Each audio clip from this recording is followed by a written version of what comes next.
The Lallin Top Show is brought to you by Pagar Khata. Download the app now. मालिक, क्या इस बार भी late होगा पगार? पप्पू का, राजू का, छोटू का, सबके पगार का हिसाब करेगा तेरा मालिक मिनटों में। वो कैसे? पगार खाता के आकर्षक फीचर्स के साथ, क्योंकि स्टाफ खुश रहेगा तभी तो बिजनेस आगे बढ़ेगा। आज ही पगार खाता डाउनलोड करें।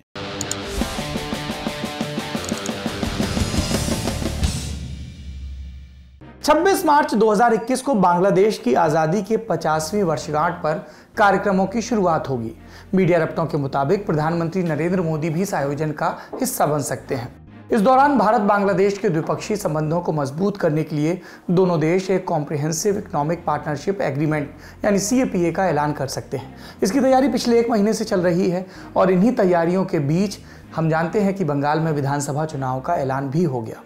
बांग्ला अखबार आनंद बाजार पत्रिका में छपी खबर के मुताबिक प्रधानमंत्री बांग्लादेश में मतुआ समुदाय के संत हरिचंद ठाकुर के जन्म स्थान ओराकंडी और बांग्लादेश के पहले राष्ट्रपति शेख मुजीबुर रहमान के पुश्तैनी घर टुगीपाड़ा जाएंगे। खबरों के मुताबिक प्रधानमंत्री के साथ मतुआ समुदाय से आने वाले सांसद और बीजेपी नेता शांतनु ठाकुर भी जाएंगे। मतुआ समुदाय की एक बड़ी आबादी पश्चिम बंगाल में रहती है। इसका प्रभाव करीब 30 विधानसभा सीटों पर है।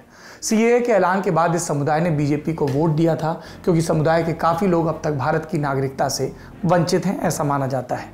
लेकिन CAA लागू होने में देरी की वजह से इस समुदाय में भ्रम की स्थिति भी है।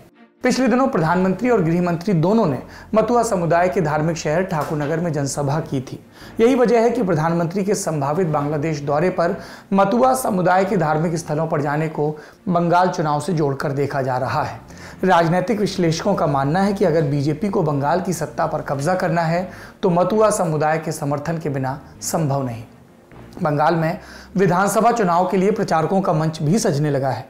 आज यूपी के मुख्यमंत्री योगी आदित्यनाथ ने मालदा में रैली की। ममता बनर्जी पर तुष्टीकरण का आरोप लगाया। कहा कि सरकार ना तो गौ तस्करी को रोक पा रही है, ना ही लव जिहाद को। मित्रों, बंगाल के अंदर छल छद्म और धोखे से यहां पर लव जिहाद की घटनाओं को भी अंजाम दिया जा रहा है। हम लोगों ने यूपी के अंदर कानून बना दिया, लेकिन बंगाल के अंदर क्योंकि तुष्टीकरण की राजनीति है, न वह गौ तस्करी को यहां की सरकार रोक पा रही है और न ही लव जिहाद की उन घातक गतिविधियों को जिसका दुष्परिणाम आने वाले समय में बड़ा खतरनाक होने जा रहा है, वह यहां की सरकार इसको रोकने में पूरी तरह विफल है। अपने संबोधन में योगी ने राम मंदिर और 370 का भी जिक्र किया।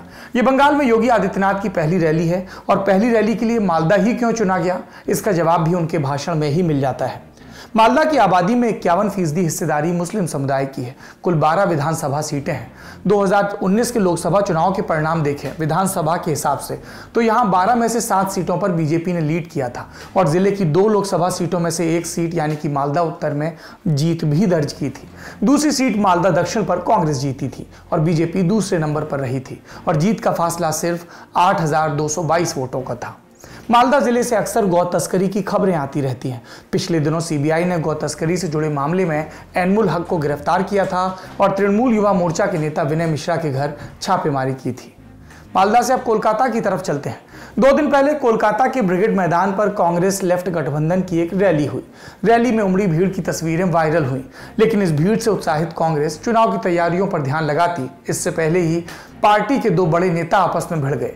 ये नेता है पूर्व केंद्रीय मंत्री आनंद शर्मा और लोकसभा में कांग्रेस के नेता अधीर रंजन चौधरी, और दोनों के बीच टकराव की वजह बनी ISF यानी इंडियन सेक्युलर फ्रंट, जो कांग्रेस और लेफ्ट के गठबंधन में शामिल है। आनंद शर्मा ने अधीर रंजन चौधरी पर निशाना साधते हुए कहा कि ISF और ऐसे अन्य दलों से संबंध बनाना, कांग्रेस का गठबंधन में आना, ये पार्टी की मूल विचारधारा गांधीवाद और नेहरूवादी धर्मनिरपेक्षता के खिलाफ है, जो कांग्रेस पार्टी की आत्मा है। इन मुद्दों को कांग्रेस कार्य समिति पर चर्चा करने के बाद ही अमली जामा पहनाया जाना चाहिए था। सांप्रदायिकता के खिलाफ लड़ाई में कांग्रेस चयनात्मक नहीं हो सकती। हमें सांप्रदायिकता के हर रूप से लड़ना है। पश्चिम बंगाल प्रदेश कांग्रेस अध्यक्ष की उपस्थिति और समर्थन शर्मनाक है। उन्हें अपना पक्ष स्पष्ट करना चाहिए। जब यह आरोप आया तो जवाब में अधीर रंजन चौधरी बोले, कहा कि बिना जानकारी आपको बात नहीं करनी चाहिए। सीपीआईएम बंगाल में सेक्युलर गठजोड़ का नेतृत्व कर रही है। कांग्रेस गठबंधन का अभिन्न हिस्सा है। कांग्रेस को अपने हिस्से की सारी सीटें मिली हैं। लेफ्ट फ्रंट ने अपने हिस्से से आईएसएफ को सीटें दी हैं। सीपीआईएम नेतृत्व वाले मोर्चे को आप सांप्रदायिक कहकर सिर्फ बीजेपी को फायदा पहुंचा रहे हैं। हम जानते हैं कि आनंद शर्मा उन 23 नेताओं में हैं जिन्होंने कांग्रेस नेतृत्व में बदलाव की मांग को लेकर चिट्ठी लिखी थी। इन नेताओं को G23 भी कहा जाता है। इसी प्रसंग का जिक्र करते हुए अधीर ने आनंद पर और भी निशाना साधा और कहा, मैं कांग्रेस पार्टी के कुछ खास नेताओं से आग्रह करूंगा कि वो अपने कंफर्ट जोन से बाहर आएं और प्रधानमंत्री की प्रशंसा में समय खराब ना करें। वे पार्टी को मजबूत करने का काम करें और उस पेड़ को काटने का काम ना करें जिसने उनका पोषण किया। इससे इतर कांग्रेस की महासचिव प्रियंका गांधी वाड्रा, जो असम के दौरे पर हैं, उन्होंने भी पार्टी में गठबंधन को लेकर चल रहे अंदरूनी विवाद पर अपनी प्रतिक्रिया दी। उन्होंने गठबंधन का समर्थन किया, लेकिन G23 पर कुछ भी बोलने से बची। उन्होंने कहा, अगर आपका इशारा बंगाल से जुड़े विवाद पर है तो उसका जवाब प्रदेश कांग्रेस कमेटी के अध्यक्ष ने दे दिया है। वहीं अधीर रंजन चौधरी ने आनंद शर्मा के अलावा गुलाम नबी आज़ाद और दूसरे बागी नेताओं पर इशारा करते हुए कहा कि इन्होंने पार्टी से जो ले लिया था वो ले लिया, अब ये लोग बीजेपी में शामिल होना चाहते हैं। ये तो कांग्रेस की आपसी लड़ाई की बात है। अब आप लेफ्ट कांग्रेस और आईएसएफ गठबंधन की बात समझ लीजिए। 28 फरवरी को ही ब्रिगेड परेड ग्राउंड में रैली में सब कुछ ठीक नजर नहीं आ रहा था। जब कांग्रेस के नेता अधीर रंजन चौधरी भाषण दे रहे थे, तभी आईएसएफ के नेता अब्बास सिद्दीकी स्टेज के ऊपर आए। अब्बास के आते ही भीड़ ने आवाज बुलंद की। अधीर को अपना भाषण बीच में रोकना पड़ा, जिसके बाद अधीर ने अब्बास से कहा कि वो आकर भाषण दे सकते हैं। तब सीपीआईएम नेता मोहम्मद सलीम ने बीच बचाव करते हुए अधीर रंजन से भाषण जारी करने के लिए कहा। अब्बास सिद्दीकी ने फिर अपना भाषण दिया और कांग्रेस पर निशाना साधा। कहा कि आपको आश्चर्य हो सकता है, जब मैंने वामपंथियों को समर्थन की बात कही तो कांग्रेस का नाम क्यों नहीं लिया। मैं अपना हक मांगने के लिए यहाँ आया था, किसी को खुश करने के लिए नहीं। अगर कोई मेरा दोस्त बनना चाहता है तो दरवाजा खुला है। आने वाले चुनाव में सिद्दीकी उनके लिए लड़ेंगे, ये मेरा वादा है। अब्बास ने यह भी कहा कि कांग्रेस की अध्यक्ष सोनिया गांधी गठबंधन के पक्ष में हैं, लेकिन राज्य के कुछ नेता प्रक्रिया में देरी कर रहे हैं। ये सब कुछ मंच पर हो रहा था, गठबंधन की एकता दिखाने के लिए जो रैली बनी हुई थी उसके मंच पर।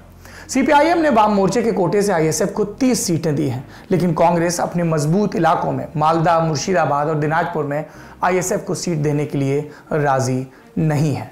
हम जानते हैं कि आईएसएफ फुरफुरा शरीफ एक धार्मिक जगह, उसके इर्द गिर्द बनी पार्टी है। हालांकि उस जगह के जो दावेदार हैं उनमें भी कई लोग तृणमूल कांग्रेस के समर्थन में हैं तो कुछ इस अलग पार्टी के समर्थन में। बंगाल से इस तरह के पॉलिटिकल अपडेट्स आते रहेंगे। मसलन यही कि आज पहले चरण के नामांकन का पहला दिन था और अभी तक किसी भी प्रमुख पार्टी ने कैंडिडेट्स का ऐलान नहीं किया। और जो भी अपडेट आएंगे हम आपको लगातार बताते रहेंगे।